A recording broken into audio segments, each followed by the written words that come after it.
Welcome, everyone, once again to Writers and Fighters, the podcast where you can tune in and listen to me interview a writer or a fighter in each weekly episode. I'm your host, AJ Ortega, and this is a post-Super Bowl episode.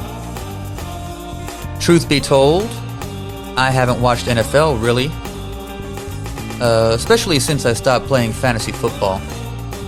But in any case, I hope you enjoy your snacks and your commercials. Today on the show, I have a writer, a songwriter specifically. Symmatree is a Texas-based rapper, originally from New Orleans, Louisiana, one of my favorite cities. And so me and Symmatree, we talk about a lot of this and that. We talk about writing, of course, but also like writing in the traditional kind of sense that we think of versus writing for music, and how those kind of two ideas spill over. We also talk about some of his influences and interests, talk a little bit about our perceptions of like the evolution of rap, and we end with like a little, the customary inverting of the question for the guest. So I ask him about fight stuff, and we talk a little bit about pro wrestling. So stay tuned for that interview with Symmatree. I don't want to take a ton of time on the front end of this, but I do want to address some weird stuff in the fight game. UFC and boxing mostly. The UFC had an event over the weekend, UFC on ESPN 42, and they had, in the main and co-main, they had two veterans get stopped in spectacular fashion. Eddie Alvarez got stopped with a knee from Corey Sandhagen that KO'd him in the first round, like 30 seconds in. And then in the main event, Alistair Overeem got stopped in the second round by Alexander Volkov in that main event. And pretty rough to watch, with Eddie Alvarez being knocked out cold and Overeem's face being obliterated. And especially because they're both such legends and icons in the sport. So that was particularly rough to watch. Speaking of legends and icons in sports, Floyd Mayweather is still talking about fighting Logan Paul, the YouTuber, and that was like set for this month, but is postponed. I think it's to maximize money, not anything else really. Then you got Logan Paul's brother, Jake Paul, also a YouTuber. And he's going to fight the recently retired MMA fighter, Ben Askren. And the thing with these fights is that they're somewhere between the freak show fight, like a celebrity boxing match between former NBA star Lamar Odom and singer Aaron Carter, which is a thing that's happening, and I want to make clear that I don't condone. I mean, didn't Lamar Odom have like a dozen strokes and a couple of heart attacks? And I want to make it clear I'm not making fun of the guy for overdosing, but that I think this is unsafe. Like in this type of match, celebrity boxing, I anticipate, headgear and stuff and more of a sloppy sparring attempt. But I don't like it one bit. I don't. That's not wise. And again, that's like the freak show. But the Paul brothers, on the other hand, even though they're YouTubers, they are good athletes. If they didn't get so much press as YouTubers and had fights that went well with boxers with like records of like 2-1 or 3-2 or 3-1, we probably wouldn't question their abilities. Like they're not great. They're not, they're not true pay-per-view quality boxing, but they're not scrubs either. But however, when you talk about Logan Paul versus Mayweather, we're moving away from like the whole point of boxing, which is to put on good fights, like the best against the best, or a young rookie versus a rookie, an up-and-comer versus an up-and-comer. And once you get competitors too far apart on the spectrum, it becomes a problem with matchmaking and credibility. I mean, I'm going to watch them. I'm going to watch the Paul brothers fight, but I think Mayweather's going to beat Logan Paul, of course. But with the Jake Paul versus Ben Askren, yeesh, man. Ben Askren is a great athlete. He's a NCAA Division I national champion in wrestling. former Bellator and one championship title holder at welterweight in MMA, but a boxer exclusively, he is not. I mostly think he will win, but Jake Paul is really smart to make this fight happen in terms of who his management is and trying to figure out what high-profile person I can get a fight with. He's smart to make this fight happen as he's going against a true, real fighter and a high-level one, but one that has questionable striking. And I think, the style of fight that Ben Askren used in the UFC and even Bellator and one championship, again, was a wrestling-based style of fighting, which that doesn't have a purpose in a boxing ring. So therein lies some smarts, on the planning end of Jake Paul and his camp. Again, I think Ben Askren will take it, but that's more interesting to me than the Mayweather and Logan Paul matchup. And then it may be less freak show kind of fights, but still somewhat of a kind of a freak show. We got Ryan Garcia, who said he's fighting Manny Pacquiao, but it's still not confirmed whether that'd be like a sanctioned match or an exhibition, with like the latter making no sense. So for me, until Manny Pacquiao announces a date with rules and conditions and this and that, I'm not holding my breath. Enough of me babbling about fight stuff. So here is the interview with rapper Symmatree. Enjoy. All right, nice. Y'all. Yeah, the ring bow. I got it kind of formatted to the theme of the podcast. I'm sitting here with Symmatree. Symmatree. What's going on, y'all? Tell me, who are you, man? What do you do? I am a rapper. I'm a hip hop performer, originally from New Orleans, Louisiana. Moved to Texas in 2010 for grad school. That's where I met AJ. And since then, I've just been kind of here, making music, pursuing the dream, getting a little jaded, but still doing it, Hey, that's the story, right? And again, we were talking a little bit before we went live about, the grind of like fighting, right? But there's a grind in the writing game too, and maybe specifically in music that I think is quite different than all other avenues of writing. And so you mentioned that we went to school together. So we went to the same MFA program at Texas State, and you have degrees in poetry, right? Yeah. I have a BA in English from Xavier, Louisiana, and then I have a MFA in poetry from Texas State, which I really haven't used. It's kind of a waste. Like, I mean, I won't say it hasn't reflected in my writing, in the music I've made, but I haven't professionally used the degree yet. It's one of those things like where I went and I got an MFA, a Master's in Fine Arts in Creative Writing. I'm a fiction writer. You're a poet. But I hear you in terms of like, well, what's the purpose of this degree? What did it prepare me for? And so how do I use it? Because once upon a time, writers just kind of lived and did shit and then wrote. But then at a certain point, like, oh, well, there's programs to turn you into a writer and so on, mm-hmm. right? And with people like you and I sign up for it. And it's interesting that, like, that's a really new thing. Learning how to be a writer, being trained to or have the studies for, that's not the way most writers came to be, before the academic system becomes like the prevalent path to do that. Yeah. Right? But I will ask you, like, what did that do, the training in the writing, mostly like, reading and analyzing and so forth, that tied into the rapping, I think is really interesting and natural. But which came first? Were you a big reader before you were like into like, I'm going to write my own lyrics? For sure. Like, my dad was super into like Thor comics and really into high fantasy. So I grew up reading like a bunch of fantasy novels and like just being immersed in mythology as a kid. And so as like a middle schooler, I'm reading all these like adult fantasy novels. And then I just started going through my dad's library pretty much. I was just running through that. And that's even now, that's still the main genre I gravitate towards, either high fantasy or also like dipping into YA now, like a lot of like young adult coming of age stuff. So I was definitely a like voracious reader first. And then around like 14, I started writing my own raps. At 14. Wow. Yeah.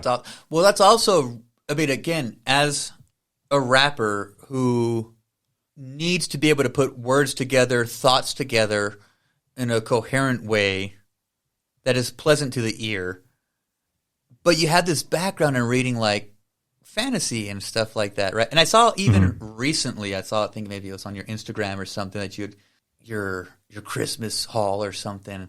And I was like, got a cool keyboard and this and that for his music. And then he got a stack of books, which I thought was super dope. That I was like, oh my God, Troy got a bunch of books on top of, again, the stuff to produce his music. So you were reading before you were like, okay, well, let me put together some lyrics and so on. Before I ever thought that I would be anybody writing something like that, I had to like be introduced to the other side, like, and that's something even musicians talk about too. At some point, artists, like we talk about getting jaded earlier, like artists get really jaded and they stop being fans of like of the music more or less, and that's something that a lot of us struggle with. But I was definitely like a fan of rap before I started like really thinking that I could do it myself, and I think that's all of us, honestly. No, and I think that's a lot. Yeah, obviously, I think a lot of people have to be pulled into it, right? In terms of being a lyricist, being an MC.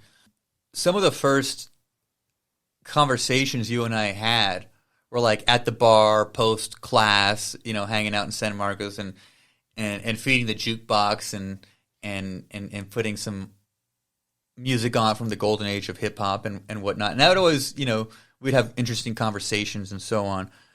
But what were your musical influences then? Like, so you mentioned a little bit about like the books you were reading and things like that.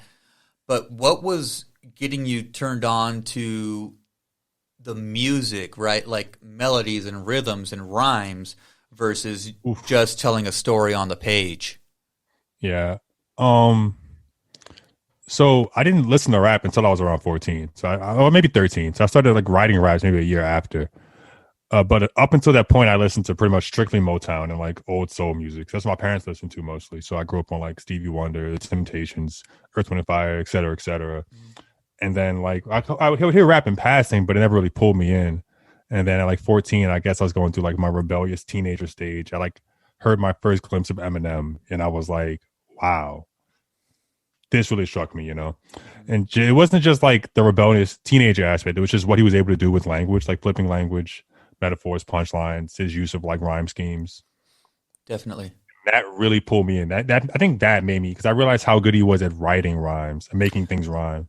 And that's what pulled me in and made me want to give it a shot as well.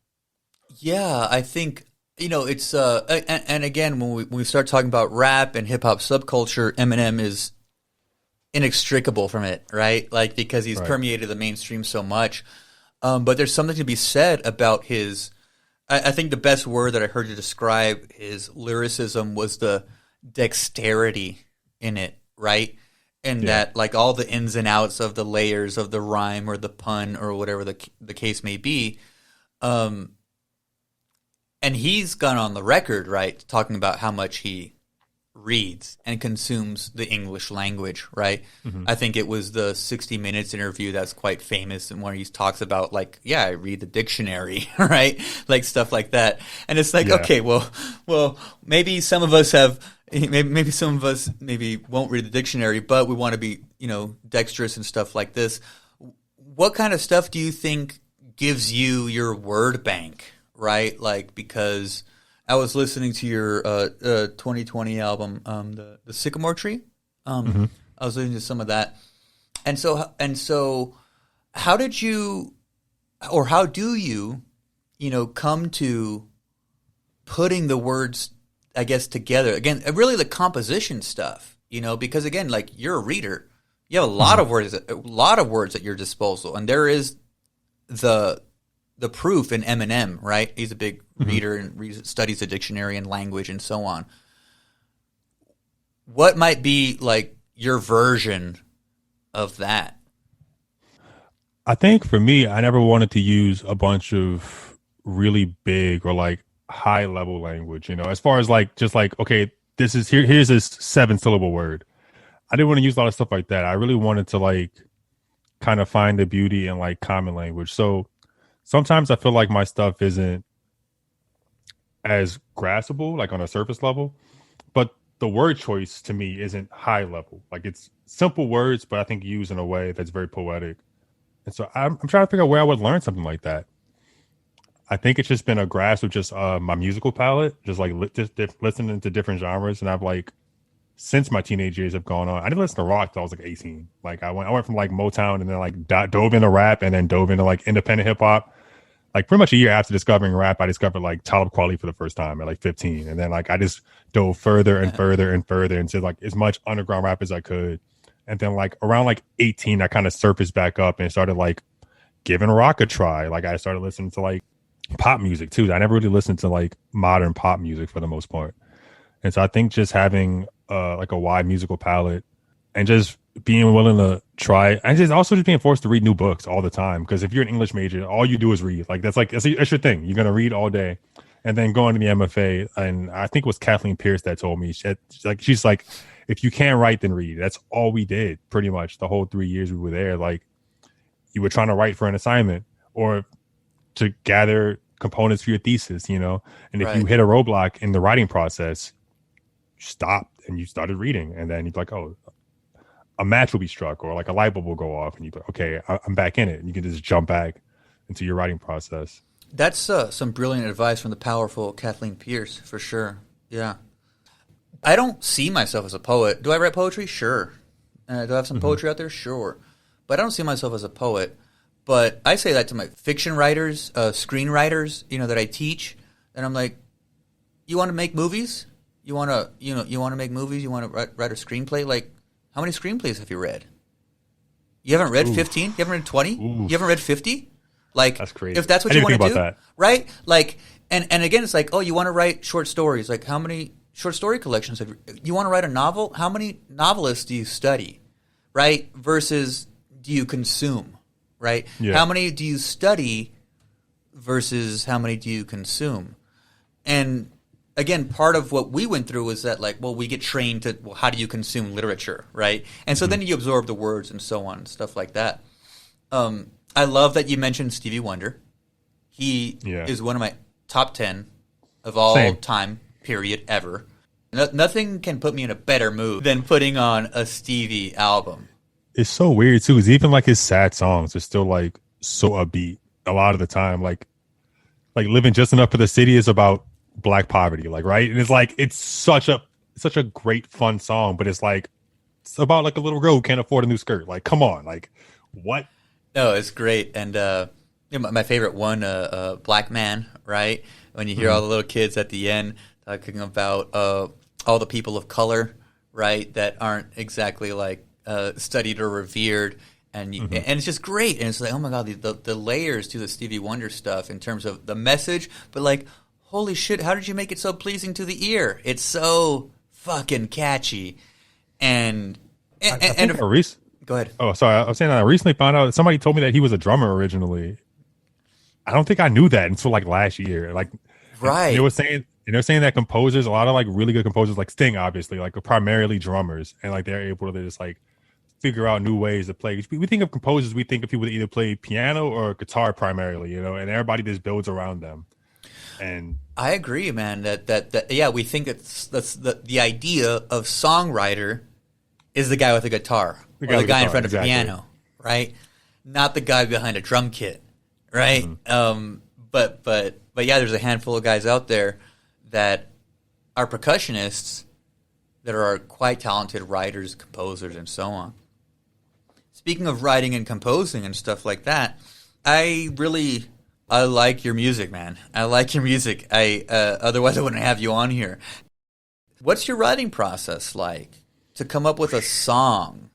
So I'll take it back to when I first started writing raps, right? And from the age like 14 to like 16, I was writing at least a verse a day, so at least a 16, and at most 3. So sometimes I write 3 16s in a day. I would get off work and get off school. And I would come home and sit at my little desk at home, and I would like have my school book on like the top layer, right? And the little keyboard shelf that pops out and pops back in. I would have my little notebook under that, and I'd be writing it. If my parents came to check me, I would just slide it down and pretend to be studying. And there was a lot of times I was skipping doing homework to write raps when I was in high school, and it was definitely like a big fuss between me and my pops at that time. Okay, that's interesting to me. Okay, and so I feel like at a certain point I figured out like I have this writing thing in me. I don't know what it is, and I was knocking off school a lot too. I'm not going to read this fucking book for English class. Like, this book report, I'll do it with my eyes closed, and I haven't read the book because I need to get back to writing in my journal about whatever dumb shit a 12, 13, 14, 15-year-old is writing about, like the aliens that landed in my backyard and how they consumed my family and how I have to overtake them, or whatever ridiculous, bizarre thing my shit would devolve into. That there was a low frequency of education being given to me, and that I was like, I need to get something else. I need something a little bit more. I need to like create rather than just repeat shit back to you. And so I was creating like that in terms of like little short stories, micro stories. Now we'd call them like flash fiction or something like that, right? Okay, yeah. But just these little tiny little moments or stories and stuff. And so I think that's interesting that you bring that up and that you had your school work that you're like, well, I'm not exactly going to – I'd rather write my rhymes. Yeah. And eventually, like, I joined a rap crew in New Orleans for like I think the entire time I was in undergrad, actually. And so we would meet every Wednesday and we'd write raps and stuff. And we would all like write on our own. At least two of us would be writing on our own time and stuff. And nowadays, man, like I'll go through periods where I don't write at all. Or like I'll just be washing dishes in the kitchen and I'll have the beat playing in the background. And sometimes that shit will play for 30 minutes and I'll have nothing. And sometimes I'll stop washing dishes because like, boom, something clicked finally. And I'll have to like catch it before I forget, you know? So writers we're all aware of the concept of writer's block. Yeah. And so, we go through that as like, again, as a student, we go through that. I got to write this paper or even something like, I got to write this poem again, like because you have obligations to meet for classes and things like that. But without that, and you're in a different world, in the music world, the hip hop subculture, rap music specifically, and you're hitting walls there too, right? What kind of stuff gets you unstuck, or is it going back to the Kathleen Pierce kind of stuff, and like, maybe you got to listen to shit? A little bit of that, yeah. Sometimes you have to just let it sit. Like you don't have. I think like okay, I want to write a song about this, but it's like, have you experienced that? Like, or are you qualified to speak about that in a way that hasn't already been spoken about by everybody else? Like, what are you bringing different? Like, okay, my heart was broken. It's like, all right, so was everybody else's. Like, have you processed a heartbreak, or are you just raw right now? Like, it hurts. So I mean, and I hear some songs and it just feels like a person just saying it hurts.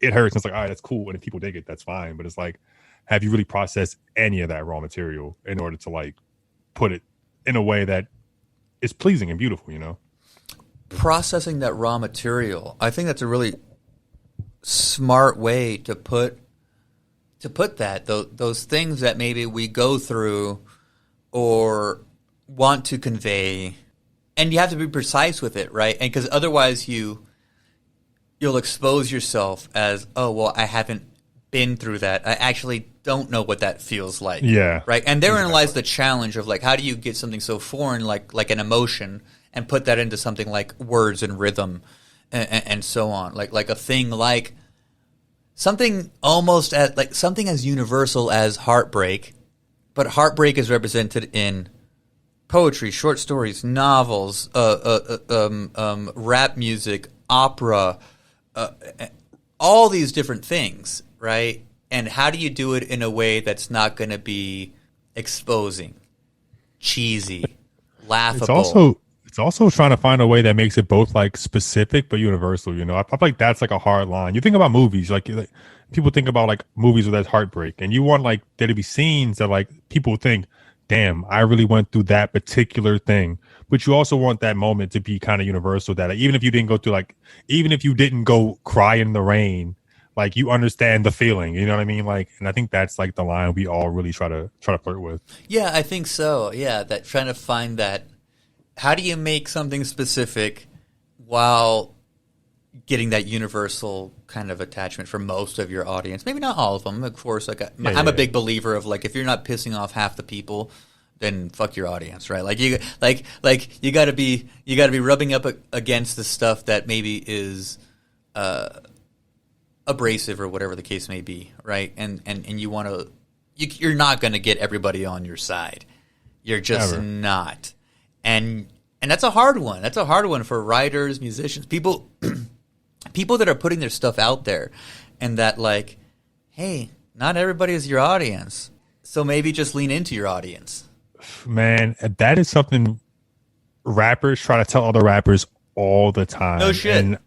And folks do not want to hear it. Like there are a lot of folks who do not want to hear that. They're like, oh, my shit's hot. The streets need this. And it's like, yo, what is your niche? And if you don't have a niche, like what is your audience? Like, you know what I mean? And people really don't want to think about that. They think, oh, my stuff should be universal. Everybody who hears it should understand that this is a bop. Like this is the one. And it's like, all right, man. Yeah, I don't think people are going to reach that. You know, if you're reaching for that, then I don't know. I'm kind of inclined to say maybe you're a little bit like misguided. Like you want to. Yes. Not everybody has to love your shit. Just the right people have to be really into it, right? And support it, right? And buy it or whatever, right? Something, stream it, buy it. Like, yeah, tell your friend. Like, oh my god, anything. Like, people, I don't know, because even like famous rappers, like people will post anything. Like, I'm on Facebook and somebody's like, blah blah blah, generic Jay-Z opinion, and people are going to respond. Jay-Z's arguably the most successful rapper of all time. Sure. And people will still be divided on him. Like, you know what I mean? So you think he's having divided opinions. If you're this C-level, D-level, E-level rapper, like, you know what I mean, with like the tiniest minuscule of his fan base, what do you think people are going to feel about you? Right. Yeah. And so where do you fit in that kind of spectrum of like, well, this is and specifically where you're at, what's the spectrum of like the hip hop world, right? And like rap music, things of like, you know, issues of authenticity and so on and all that stuff. And it's interesting to observe, right? You mentioned Talib Kweli, right? Mm-hmm. Earlier, favorite rapper, right? One of my favorite rappers. Seen him I can't count how many times I've seen him or one of his side projects in concert. What's that lyric that he has about Jay-Z? If truth be told, Jay-Z has a lyric about him. They both have lyrics about each other. Do they? Yeah. Oh, I didn't know that. Okay, I know the Jay-Z one is. Go ahead. If truth be told, I probably be lyrically Talib Kweli.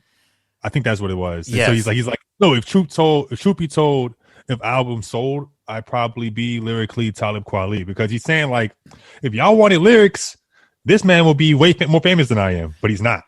Talib Kweli said something similar. I wish I could. I could probably look it up on my computer right now.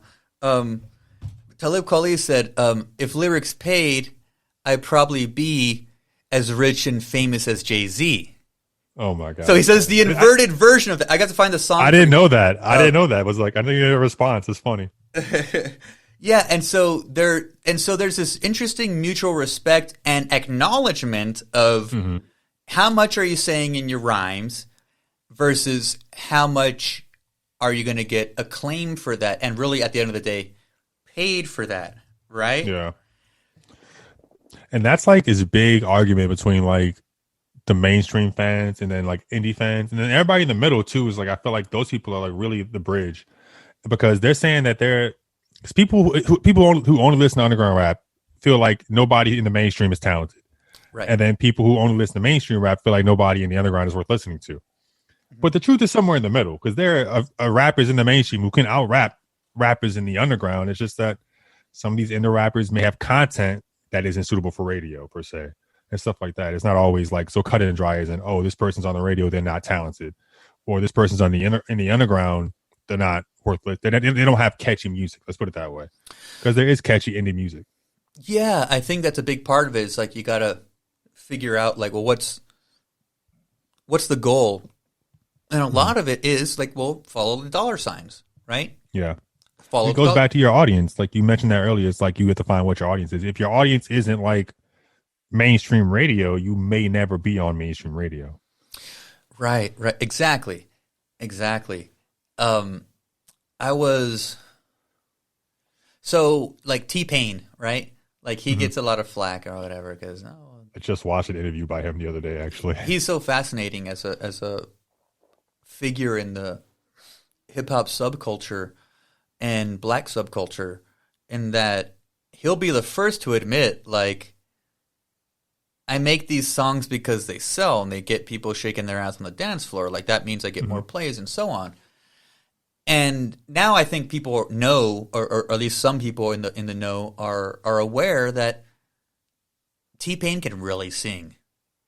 Like he can really sing, right? Are there things like the auto-tune stuff? But that became the gimmick for him to get his big paychecks, right? And he's again the first one to admit it. But dude has some pipes on him. I saw this NPR Tiny Desk concert with T-Pain. That's when it came out. Nobody really. I don't want to say nobody, but nobody again, outside of the studios with him, I think, knew that he could sing like that until that came out. You're right.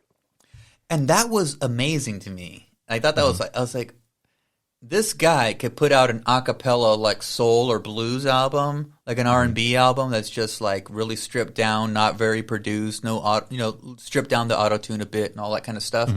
And he would murder. He would kill, right? But is that going to sell as much as like the auto-tune Club Jam? No. And T-Pain would be the first one to agree with us. Yeah. I saw a similar argument happen with Lady Gaga a few years ago. Like, because, like, she's mostly at this point known for like the crazy stage antics, like the big fashion. production. Right, all that stuff. And I forgot what event she sang at, but she sang at an event.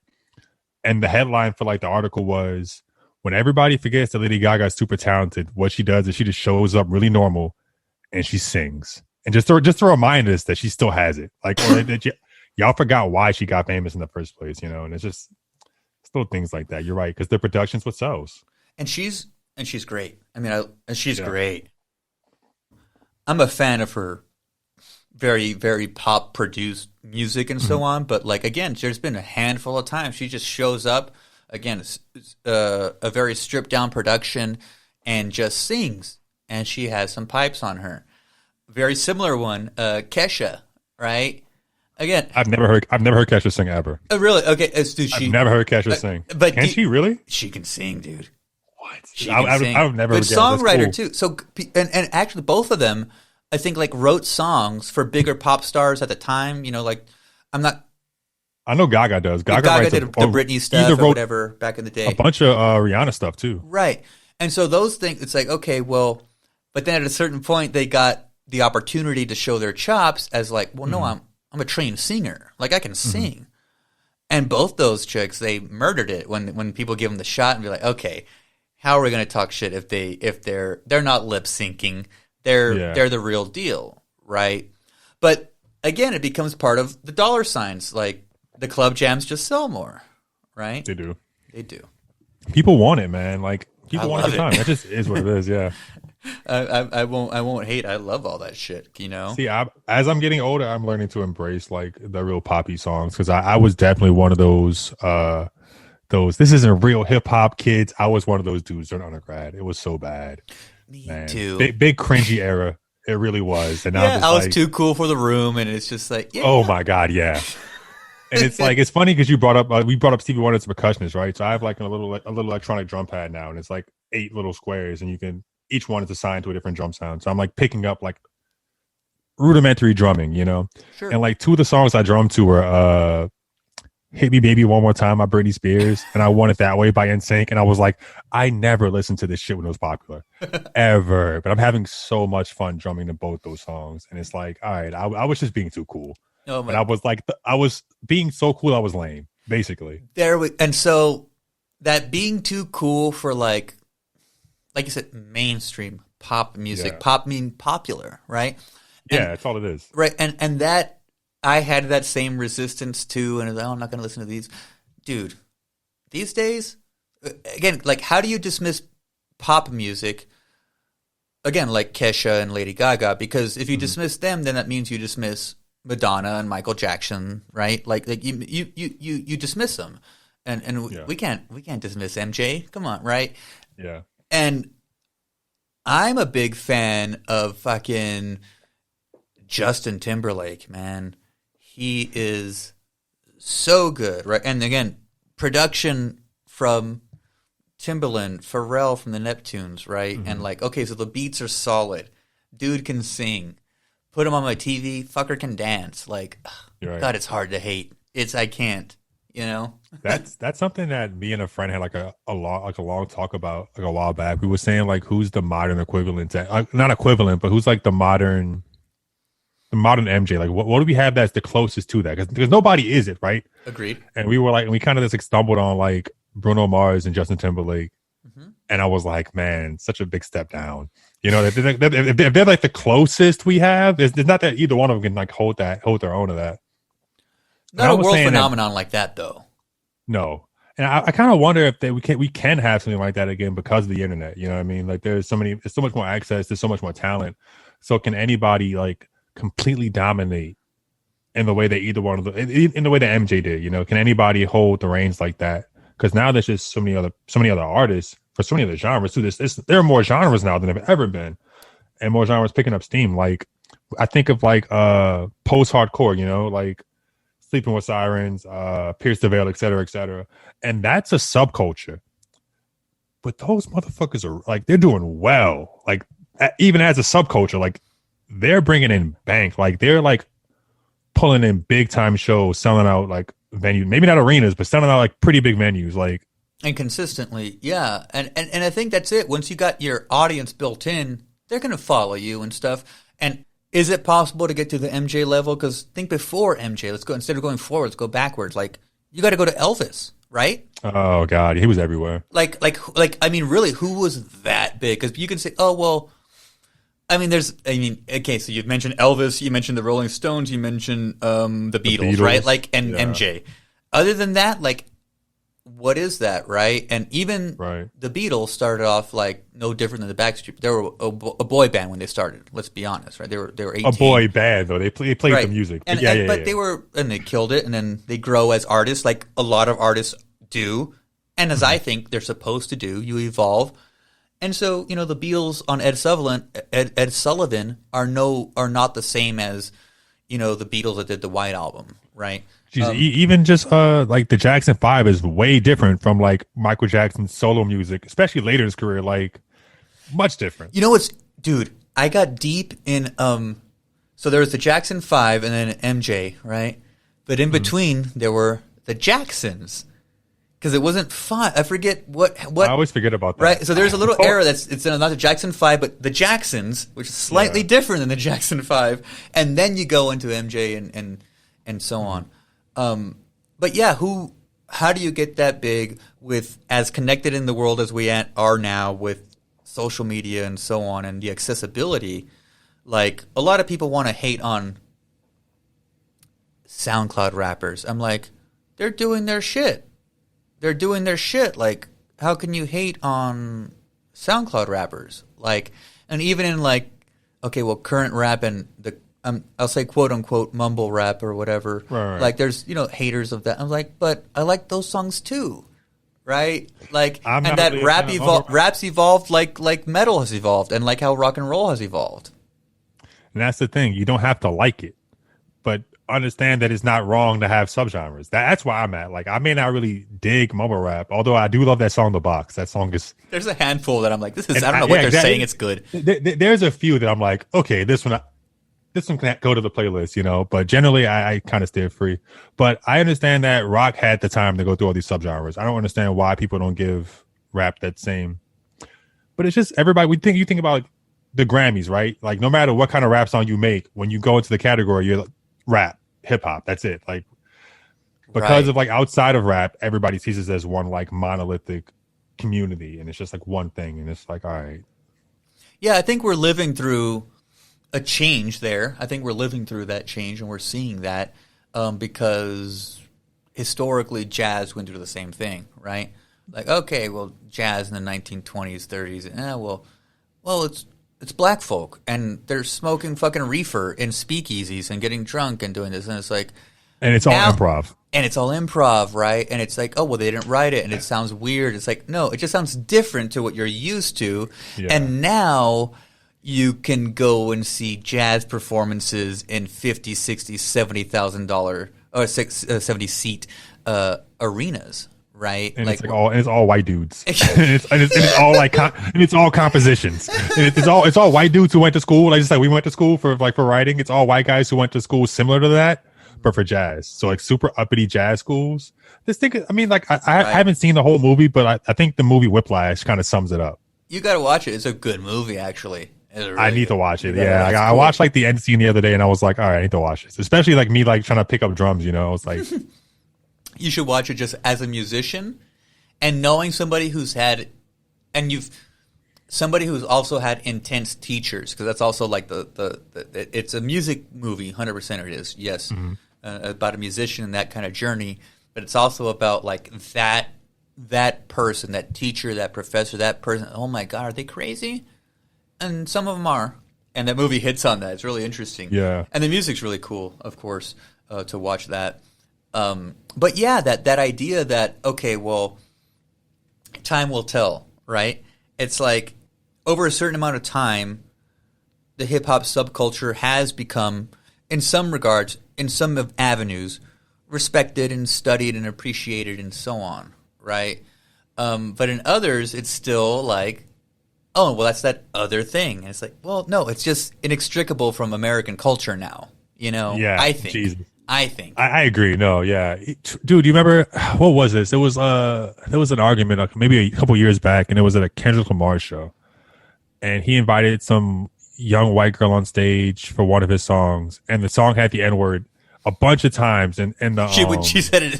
And she said it. And it was a bunch of times in the chorus. And the chorus came up and she said it. And he got pissed off about it. And it was like, why would you invite her up there? Knowing the chorus is coming up for that part of the song. And it's like, that shit's everywhere. Like, I'm pretty sure she says it when you're not around. Like, it just is what it is. But it's like, I agree. Like, no matter, you could be the most racist person in Alabama and you're still bumping Kendrick. Like, how? Like, it's everywhere. You can't avoid it. Yeah, it's in movie trailers. Like it's in everything. You mentioned Bruno Mars earlier. I love that dude. Fuck, he's good.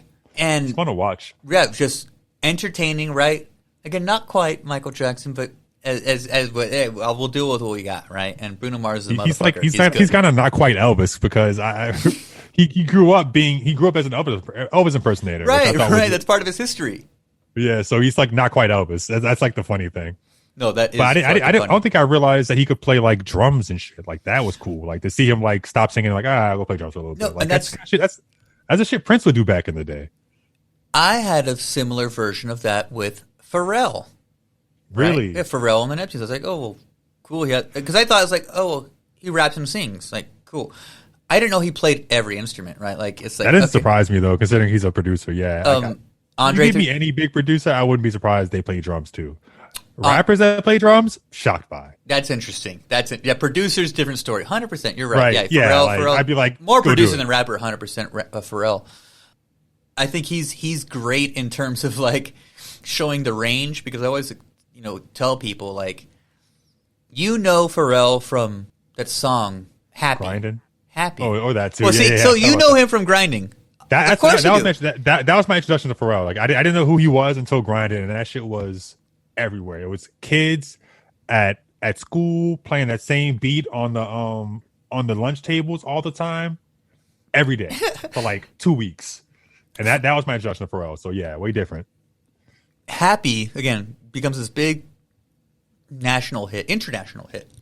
Yeah, good song, fucking great pop song for a kids movie. Tremendous. I know Pharrell from being in NERD. Doing that lap dance song, right? Maybe you want me, right? And so and strippers, and there's an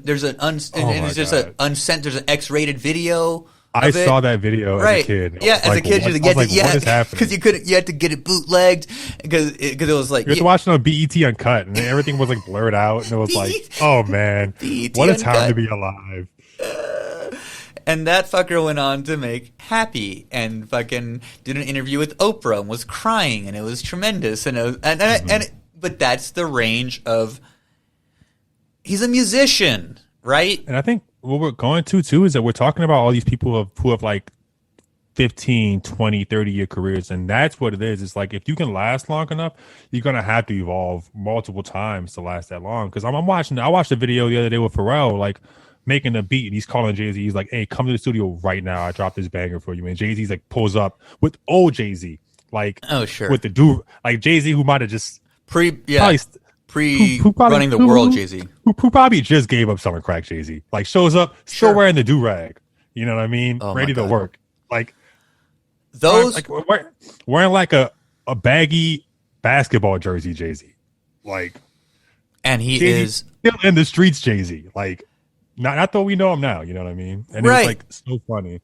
And I love that you bring Jay-Z up, and he's again also one of my favorites, and not just because of the music, and The Blueprint's my favorite album, maybe, you know, in terms of rap music. The Blueprint's my favorite.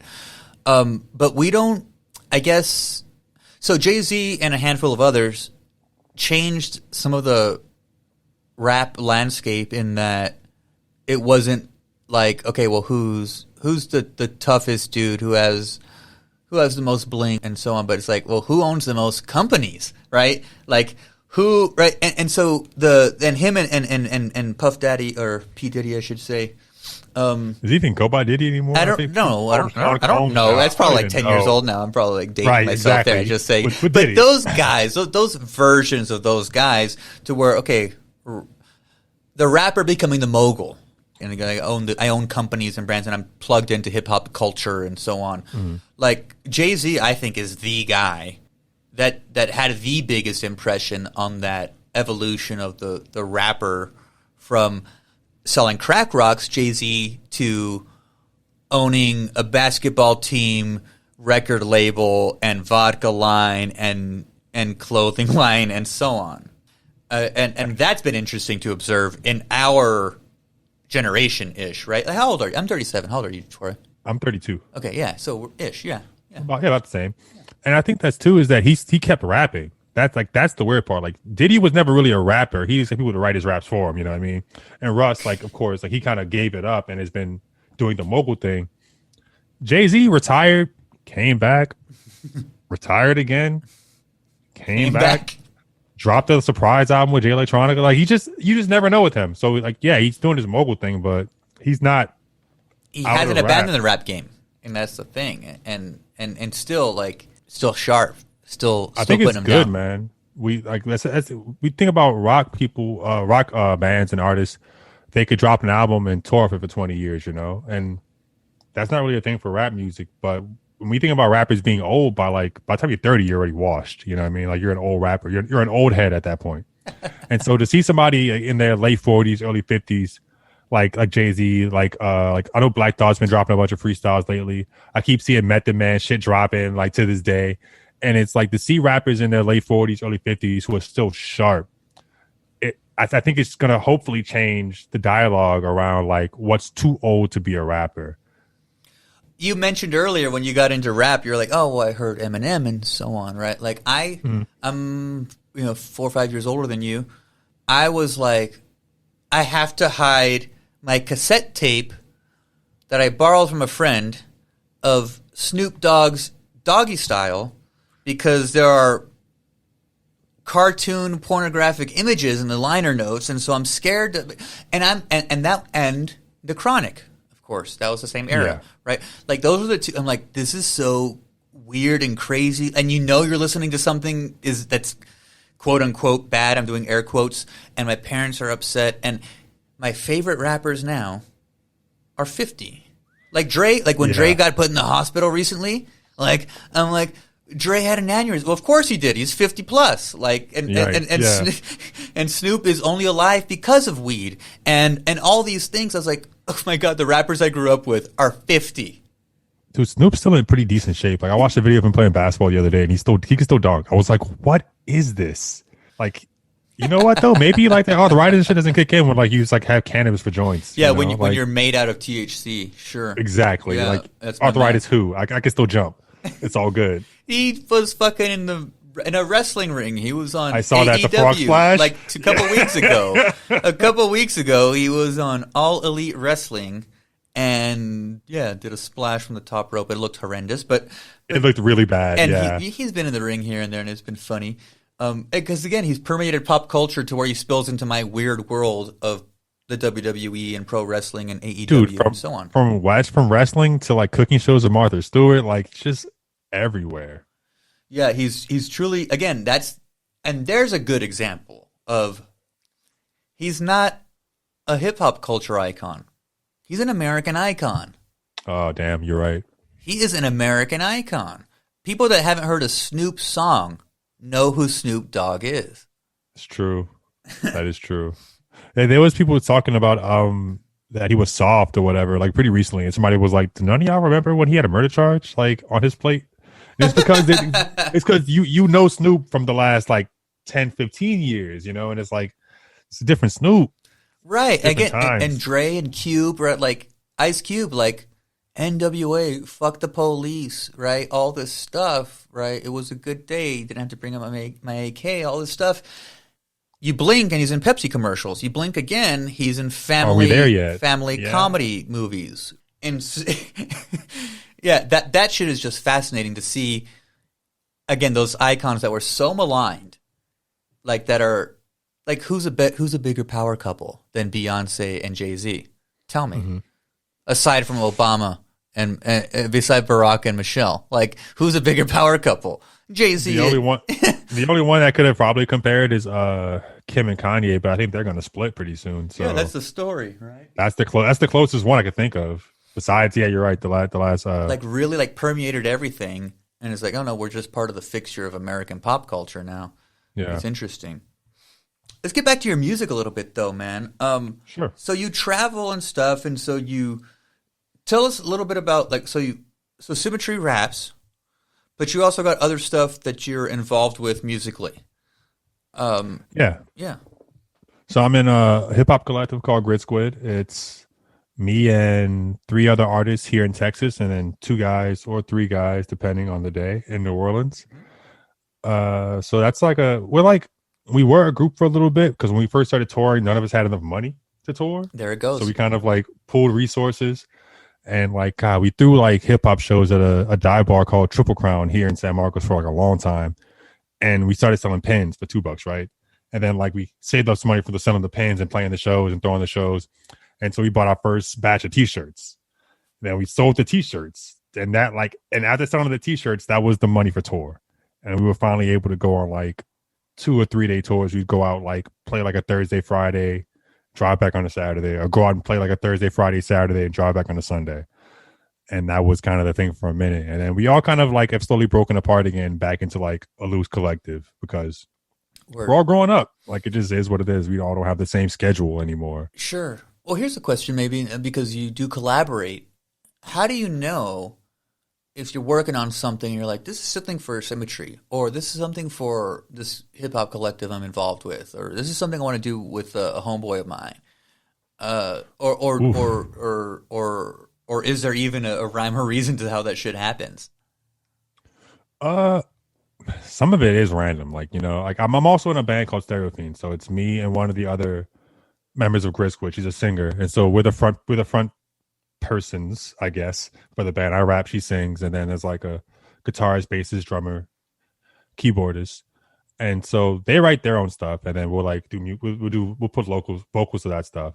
But the other stuff, I primarily work on my stuff, and if I have a song where I think another person will fit, like I'll just hit them up and ask them to be on the song. And a lot of it's just really listening to your peers' music because I'm part of a indie DIY network, right, of like rappers from different cities, and you know, okay, well, I'm here, I know this guy in Tallahassee, I know this guy in Pensacola, I know this guy in El Paso, et cetera, and it's like, okay, I listen to all these people's music. It's like, so when I'm doing this song, who do I think would work well with this song because of the content in the song, and also what kind of instrumental it is, you know, like who raps over stuff like this normally. So that's the kind of stuff I think about. So when I'm writing a song, I think about the kind of content I'm working with, and also like the aesthetic of the instrumentation to see who will work best with that song. I think that's I think that's brilliant. I think that's just again, because you are a songwriter, right? Like, and so you lean into that, like, okay, well, I'm creating stuff for me, but like, if this will get punched up because somebody can sing this hook, or somebody has that makes beats this way that are gonna my voice is gonna sound better over this, right? Mm-hmm. Speaking of, I'm very picky with like rappers I'll listen to in terms of like voice and stuff. And you have a good flow, and the baritone bass in your voice is really pleasing. Again, really, I mean, sounds good in my car when I was coming up to Glad the to hear house that. and putting it up a little bit. Yeah. I wasn't really that picky on voices. I feel like until recently, I noticed that I have a bias. I didn't think I did, but I definitely do. There's some folks' voices. I'm like, this person can rap, but it's like, God, their voice is annoying. I think it might have been one of those conversations we had back at the bar forever ago when we were in school, that I said, like, no, I love the Roots. They're one of my favorite hip hop. They're the best hip hop band to ever be, probably. I was like, but Black Thought, I can't get into him. I don't know what it is about his flow. I can't get into him. Then he drops a 10-minute freestyle a couple years ago or whatever, and I'm fucking, the whole world gets their mind blown. And that was something else. That was beyond. That stopped a lot of shit because people have been complaining about Black Thought not getting put into like GOAT conversations a lot. People are like, how do you not include Thought? Like, he's had like this 20+ year career and never been whack. Never been whack ever. And then he dropped that freestyle, and a lot of people who don't listen to the Roots were like, wow, I was really asleep. I was sleeping. 100%. His voice changed a lot too, though. Like, he's always had kind of like in his early stuff, I feel like he had kind of like a whiny hint to his voice. Sure. And as he's gotten old, he sounds like he's been smoking cigars every day. A little bit more gravelly, sure. Dude, a little more gravelly? God. Totally. And so that was one of those where I was like, yeah, man, the voice, I was like, that one, yeah, later Black Thought I just like a little bit more, even though lyrically, tremendous. What are you going to say? Like, great. I think that he does less with more as he's gotten older. As I feel like you listen to the old Root stuff, and they would be doing like 32 bar verses and shit. Like, it was just like the band would just basically play a loop, like a lot of the instrumentation was just like, okay, this is the groove. Play this for 5 minutes straight, and there's like 3 rappers. And we're all gonna rap 2 minutes apiece, or like a minute 45 apiece. So these long ass, rambly ass verses in early Root stuff, and like now in like current Root stuff, there's a lot more singing hooks first and foremost, and like the general verse length is like 16 bars. And so like Thought's really like getting in as much as he can in that 16, as opposed to like, I'm going to rap for 2 minutes straight. And so I feel like it's easier to digest. It's not, it may not just be a voice thing. I feel like the music now is just, it's more indoctrinated into like the 3.5 minute song. It fits that way better now. They're again one of the best groups ever. One of the best groups, hip hop or otherwise. Just as far as the talent that goes so deep in that group is, yeah, he's one of the best. He's one of the best. I ate my words on that one. Ate my words. That's a band I've never got to see, and I wanted to see really badly. Oh my god, dude! I saw him a couple times. Did you? Yeah. Lucky, very lucky. I'm jealous. Yeah. One of the times I saw the Roots was in El Paso. And I know you've dropped by there a couple times, or at least a few times, rapping and stuff like that. Do you have any like memories or impressions about like El Paso and like maybe the music scene, at least that you saw and the little bit you've spent there? I love El Paso, actually. I think it's like a different thing. Yes, sir. There's a discussions, right, about Texas not being the South, like that Texas is the Southwest. Right. And I kind of feel like there's like a split, if I'm being honest. I feel like West Texas does feel like the Southwest. Yes. But like East Texas kind of feels more like the South, And El Paso's a wild town. Like everybody that lives there is kind of nuts to me, but I love them. You're not wrong. But the guys I play with mostly, they do a lot of mixed genre songs because the rapper that usually books me out there, he's a former post-hardcore frontman, I think. I think he was like a scream vocalist, if I'm not mistaken, like a heavy vocalist. And so a lot of times when I play in El Paso, I may not be playing just rap shows. So I'm playing a lot of mixed genre stuff. And I'm not sure if that's the norm, but that's what I'm used to in El Paso. There's So a I'm playing. there's a really rich music scene in El Paso that I think maybe only certain people are plugged into. People that are plugged into music, musicians themselves like you that run through there, making their way to Cali or through Colorado and stuff. So El Paso becomes a stop. Really quickly, let me step back real quick. That point you made about Texas being the Southwest and like, or is it the South? Like, it's 100% both. It's totally both, right? Yeah. Depending on where you're at, when you're at, who you're around, and shit like this. Again, East Texas, even like Corpus, Houston, very south, very southern. Houston for sure. Corpus too. Yeah, I would say Corpus isn't like the Southwest because the way y'all even dap is different out there, man. Like I'm so used to like the dap and then like the the hand clasp thing with like the fingers clasp. Once you get to El Paso, everything west of that is like a slap and pound. Okay. Everything west of that shit. Oh my God, Troy, my homeboys this fuckers better be listening to the podcast. But my El Paso crew, that dap is an El Paso thing. That the quick hand slap, boom, slap, and then the quick pound versus more in the South, it is the clasp of the fingers, right? And you may get the pound after. You got to read it. Yeah, but, read it. But in El Paso, it's the default, right? And that, It's and the you same said way that in New Mexico too. I'll pass through El Paso, play New Mexico. I play Santa Fe or Las Cruces, and like it's the same out there too. And I don't know why it is that way, but it is. So, I this is not an academic podcast, but really quickly, I work in the academic world, and I have a good colleague of mine, homeboy. I love him, really good guy, white guy, academic, really cool. I like him though. Invite me over to the house and feed me and drink booze and stuff. But I said what's up to him in the hallway at work, right? To say and me just always reverting to who I am. I'm trying to give him the quick dap, hand slap, pound. Fucker doesn't know what's happening. Okay, we clumsily, you clumsily hand, and he doesn't know if I'm shaking his hand or like. And he looks at our hands, fumbling, looks at me in the eyes, and says, "AJ, I'm so white." Oh my God, dude! I fucking died. I was like, oh, "Don't worry about it, dude. It's all good." And you gotta love those guys who understand. They just like, look, man. I know what I am. I was like, I sprung it on you, man. I'm sorry. Yeah, well, there's other you people. Were wrong for that. Well, there's other people where it's like, didn't miss a beat. Fine, no problem. Fucking this other dude. It reminds me of that so gif of Bernie doing like the handshakes. And he reaches the black guy. He does the dap and clasp. Oh man. That reminds me of. That is fucking phenomenal. Yeah, he shakes white people's hands, and Bernie gives the black dude dap, goes right back to shaking hands. Mm-hmm. He's been around black folk. He's been around black folk versus the other white politicians that pretend that they have been. Bernie understands code switching. Even if Bernie doesn't code switch himself, he's aware of code switching. That's what it showed me, to be honest. Like, because we all do it. You know what I mean? Like, you work in academia. I'm sure you have to do it all the damn time. Oh, dude, that's a whole other fucking 2-hour podcast. But yeah, dude, that's one of those great moments where it's like, oh no, he knows. He's plugged in. He's been around. That's so funny. I love that you zeroed in on that part of El Paso. But yeah, a really rich place in terms of culture and music, really.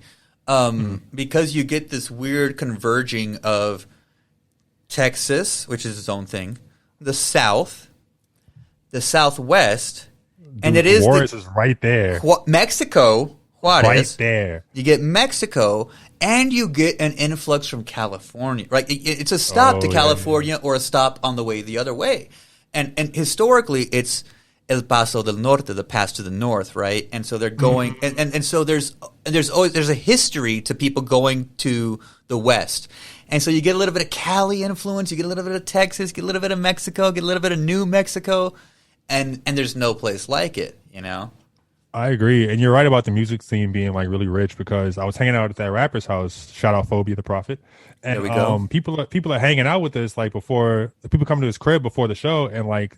One of the other bands came. They're like a post-hardcore band. And then I met another act, a guy named Boosty. And he does like electronic trip-hop music, right? There we go. And then like his girlfriend shows up and she's like the lead singer for like I think either a cumbia or a Tejano band, I think. And I was like, all right, y'all all just do whatever here.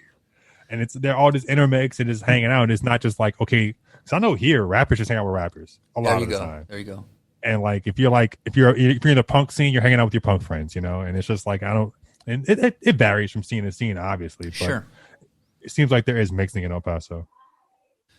Yeah, I don't think you're wrong. I think that they're because of the bicultural and bilingual nature of the city in and of itself, just because of its positioning and on the border and stuff like this.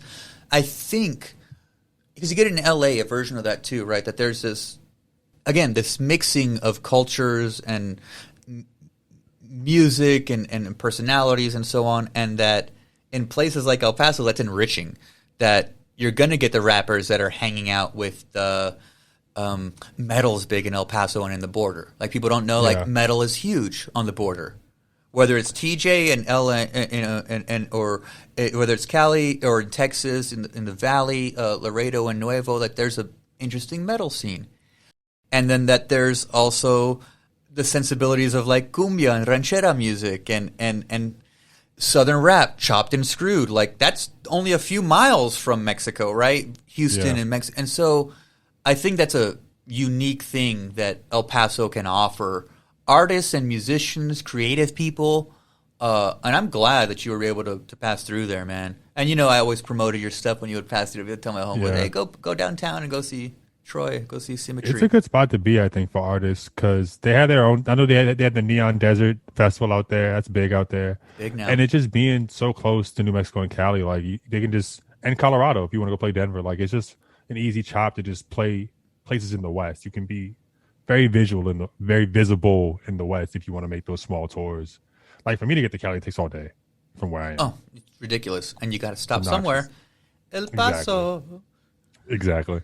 But even that's like 8 hours from here, you know? I mean, like, there's like very little in between here and El Paso. Yeah, there's far, then there's Texas far, right? And you're in central Texas and trying to get to El Paso, it's 8-10 hours. Yeah. Yeah, all day. So, Troy, what's next for you, man? What do you got as far as the rap as Symmatree or any of your other music with your collectives, or what do you got going on? So my band dropped an album last year, so I think now we're just going to try to work on some singles and just kind of get some new material. I also dropped an album last year, the one you were talking about. So I'm working on a follow up to that, like a small EP, maybe 7 tracks, and then I'm also working on like a duo LP with one of my good friends from back home, like probably actually my best friend. I'm saying good friend, my best friend from back home. I've been rapping with this guy since I was like 17, so we're gonna do like our first like real original full-length project together. So excited about that too. Dude, that's all great stuff. You know, and the big thing is, I think on this podcast, because I go through one app called Anchor, and they're associated with Spotify, that I could put your music, like splice it in here or something. But I'm not gonna, because I want you to get the hits. And so tell us, how can we find Symmatree and all your side projects, and where do we find you on social media and figure out, well, where can I listen to your music and all this stuff? So my Facebook, you could just go to Symmatree. But it's spelled weird, so it's SYMMATREE. Instagram is the same thing except there's a DYR at the end, so Symmatree DYR. Got it. Those are the two I mainly use. You can find me on Spotify and Apple Music. I'm on both. And you can also go to symmatree.bandcamp.com if you want to actually just buy the music outright or just look for merch. I have merch in. Hell yeah, man. No, that's good. I'm glad you got your stuff all set up on the social media. You got the Bandcamp thing going on. I'm quite happy that you got merch. That's one of the things, once we get some viewers and stuff, I'm going to print this fucking podcast name on some T-shirts and fucking bumper stickers or buttons and whatnot. One of my friends, I have a friend, my friends do a Ruthless Villains podcast. And it's mostly like nerd culture, you know, like comic book stuff, and I have one of their T-shirts because I did their podcast a while back. So let me know when you drop those. I'll probably get one from you. Oh fuck yeah, dude! Yeah, well, the summer is the goal, so we'll see, man. But until then, we will direct people to all your social media stuff and to where they can find your music, and hopefully get you some clicks and some likes and some ratings. Give Symmatree's 5 stars, man. He is a killer out there. One of those people that I admire because you haven't stopped the grind, right? That you haven't stopped the grind. As long as I've known you, you've been grinding. I don't know what else I would do, to be honest. I don't know. How do you, what would you do if you stopped writing right now? Again, it's one of those things like I'd just be stuck in my garage building motorcycles or something, which is cool and valuable. But That then I'd ain't have that this, bad. dude, don't, there's times where I just get fed up with it. You don't see me, Troy, but there's times where I'm just like, oh my, and I'm just sweating, like, oh my god, I can't write this thing. Maybe Can we just stop change for one people's second? oils. I don't know, Can we stop for 1 second? Go Because for it. I read this thing, and it was like an article about that, like our generation has lost the idea of a hobby. We all have grinds, and I think it's super cool that you have so many hobbies. Like beside, like outside of you fix up old cars and vehicles. You know what I mean? Like you are a writer. Like that's like a passion, hobby, and a job, all mixed in one. You know, I think this same thing with rap. It's like this weird thing where like it's a Venn diagram of like passion, hobby, grind. But I feel like we have as like a generation of millennials, and I guess under us have lost just the idea of like I do this on the side because I like it or because it brings value to my life. And there's an impulse to always monetize it, right? And it's like, Oh or God, I want to yes. be the influence. Because, dude, I've thought about that. Like, I'm into people that don't know me. I'm into fixing up old cars and fixing up motorcycles in my garage and just wrenching and making them look cool. And I have this vision for this thing and so on. But people don't understand that, like, that's again, it's I want it to be a hobby, but for I think about it all the time. I'm like, I think people would like to watch this. What if I had a little vlog on YouTube where people could watch me build the bikes? Because that's what I watch on YouTube when I need to wind down and stuff. Oh, okay, and okay. And I'm like, there's an audience for that, but I'm like, but I want it to be my thing.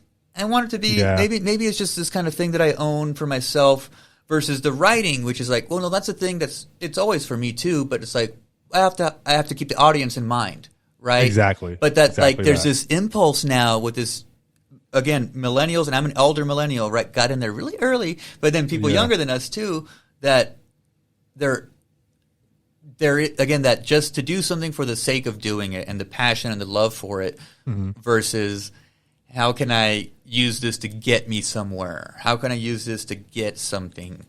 Yeah, that's a weird one, man. It's a weird balance to strike, and so I'm fortunate that I got my shit in my garage and I can escape back there and I can not think about the writing and not think about the work shit and create something still. I think that's just the glory of having multiple hobbies. You know, you could have one that's monetized, and I feel like you. I remember you said I saw you one of your Instagram posts. You said you sold one of your cars. Yeah. So it's like a kid, like his first car out of high school. That's cool. You probably weren't even that worried about making the money back. You were like, let me just do a cool thing. Like, yeah, of course, this shit costs money. You want to make some of it back, but you're not like, I need to double my profits for this car. No, Like hard lie, you know what I mean? no, you hit a few things that like again are weird in the car culture, right? There's a music culture and the hip hop subculture here and so on. Like in car culture, it's like anything with wheels depreciates. So I know I'm rarely ever making my money back. Have I made some good money on some cars and bikes? Sure. But generally, yeah, you're breaking even or losing money. But and so yeah, there's been a couple cars where it's like I had an old back when I lived in Austin, I had this little Volkswagen, little red and black Volkswagen Baja Bug, and it had crapped out, transmission crapped out. I'd already replaced it with something else, and it was time for it to go. And this old man, an uncle, bought it for his nephew, and we're going to build it back together before he turns 16. And I'm like watching it go onto the trailer, and I'm crying. And I'm like, if I can God, take that's it, so cute. you know? Yeah.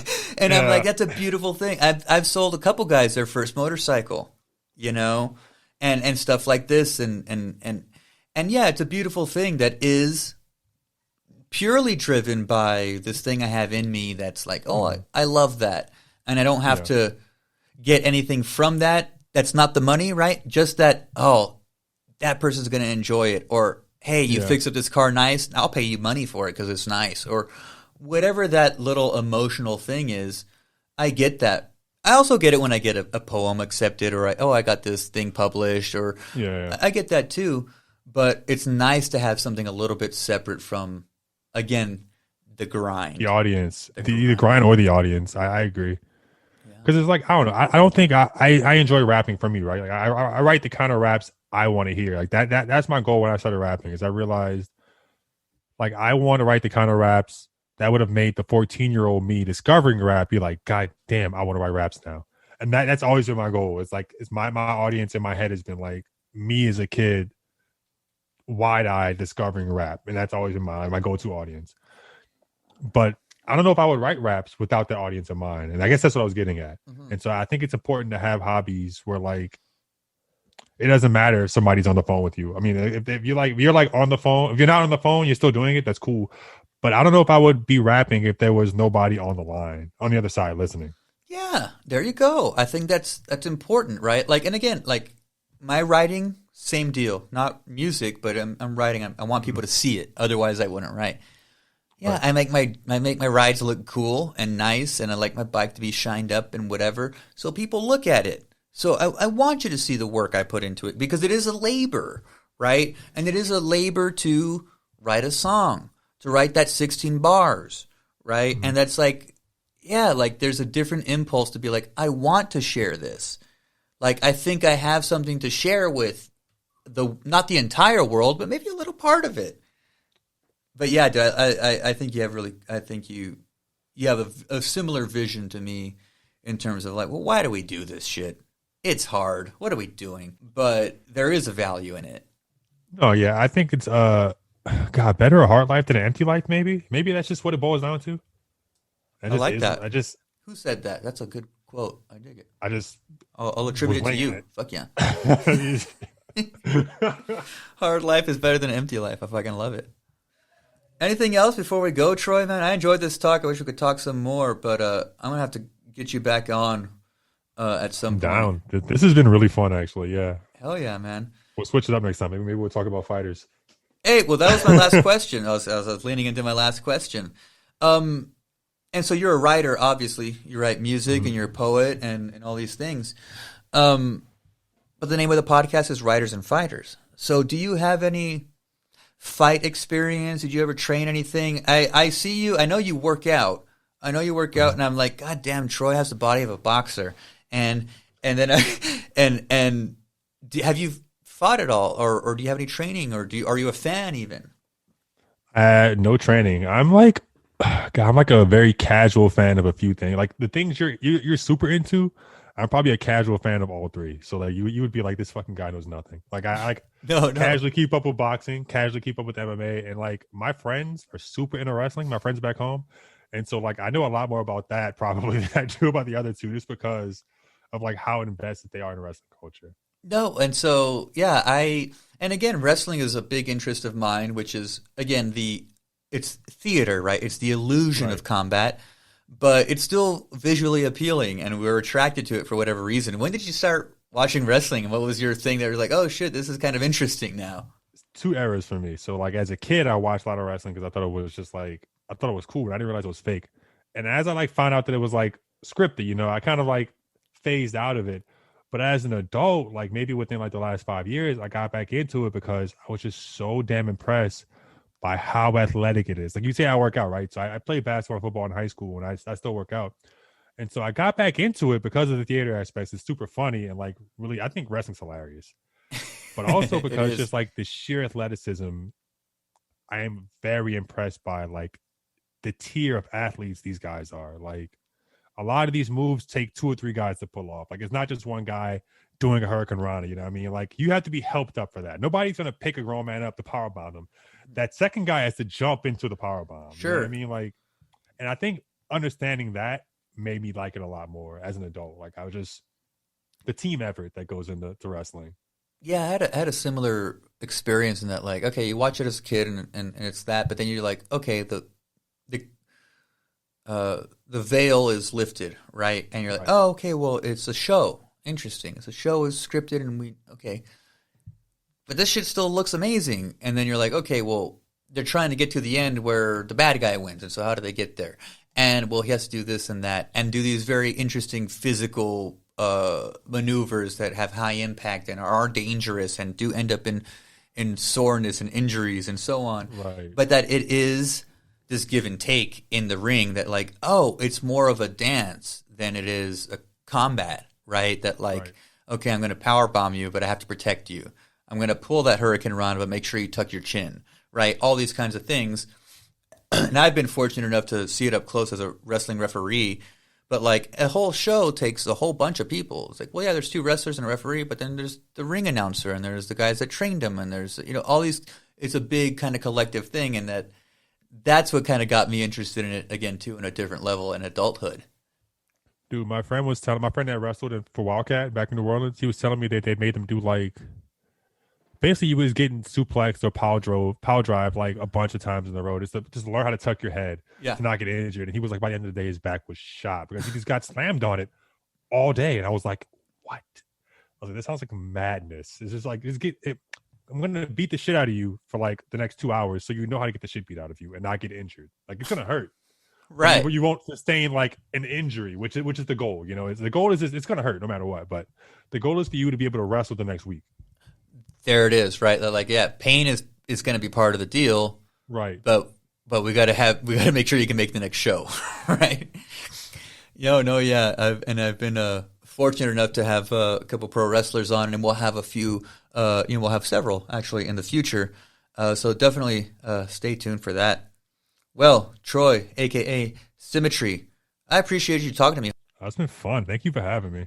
Well, we will link everybody to your social media stuff, get some clicks on your music, and we'll have to have you on again in the future, buddy. Sounds good, man. All right. Thank you.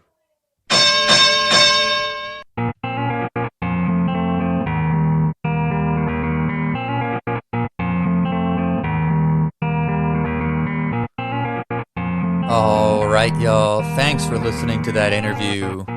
Go follow Symmatree everywhere. SYMMATREE. Symmatree.bandcamp.com. Symmatree on Facebook. Symmatree DYR on Instagram. I recommend giving him a follow on Spotify and Apple Music too. And while you're at it, since you're clicking around on there on your computer or on your mobile device, follow us on all social media. RidersandFighters.com has all the links. Rate the show on iTunes, that'd be super dope. I appreciate all the stellar feedback I've received through the comments and messages, so I guess I'm gonna keep doing this. Alright, y'all. Be good, be safe, don't take no shit from anyone, and we'll see you next week.